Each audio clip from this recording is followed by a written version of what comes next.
up, and so on and so on. So now, the next one he's going to shoot is this one, but he's going to crack the air in this one. He's going to crack air here once he gets to his time, not right away. Once he gets to where he wants to go, he's going to crack the air here, so you make sure that nothing, it's still going all the direction you want it to go. So we're directionalizing the air, okay? So this actually now is cracked. He has it slightly cracked, but he's already opened and shot the tube. So this is cracked. You have air coming through here, we have air coming through here. No air anywhere else. So it's going to meld with this, and it's going to continue to see. You already see, now that there's excess epoxy already coming, it's already moving here where we want it to move.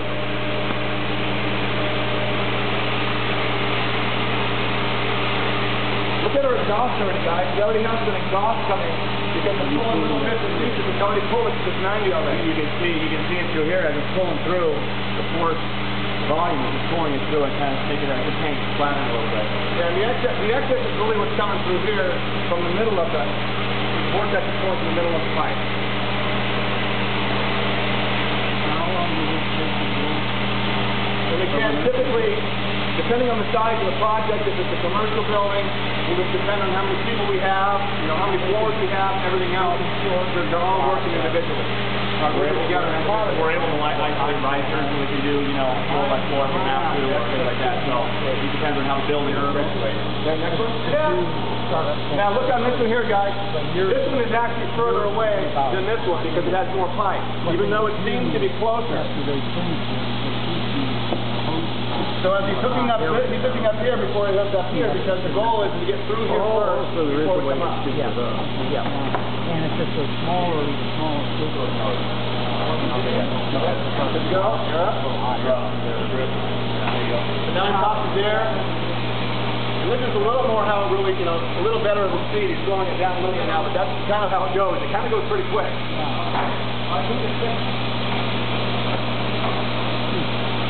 And his goal is to go up the T, so you're going to see as and it's possible that some may come down a little bit into this T if you were to look up, but it's going to push right back up and go with the flow once you turn that on. But the majority of it's going to go exactly where we want it to go. So he's got a slight pressure, this crack right here, so it won't go down. He's not cracking it all right now. You don't need to. Okay. Because this air is just following the direction of the exit. This is a dead end right there. This is a dead end. Okay. When the air fills up here, he's going to fill this air up first as it's filling up from here. Right. And then it continues on the direction you want it to go. Actually helps it, doesn't it? Just like the compressor. Exactly. Okay, and that's really all he needed to do on this one was just to get, you know, beyond the T in a little bit, you know, a foot or two, whatever. Because the next one's going to be the shot that's going to take it towards, you know, towards the end. So, basically, you're getting ready for the next shot right now. You can continue to shoot.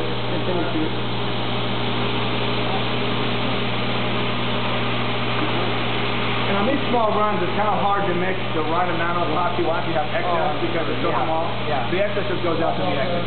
It doesn't stay in the pipe. We always have a clear hose on all of our exits. That way we know we've got enough hose. We've got complete coverage. You know, you're not going to be able to see it inside the normal building. So we always have a clear hose that makes sure it has. We always have extra to make sure it has. So once you start having this sort of that one, that's yeah, for the most part. Well, then we start the curing process. We're going to explain this connection as well. You good? Now this is a longer tube because this one is intended not only to get here.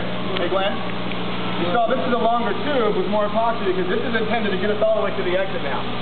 So we already did the short run to get beyond our feet, and now we're going up and around and down. So we had a little more epoxy in this one to get us all the way to our exit. You feel that? You feel that? No. You can increase it a little bit, but you don't need to go real fast.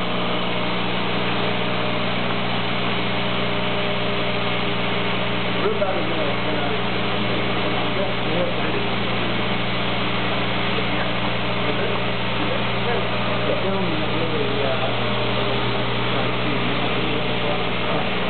watch out. Don't step in your pocket.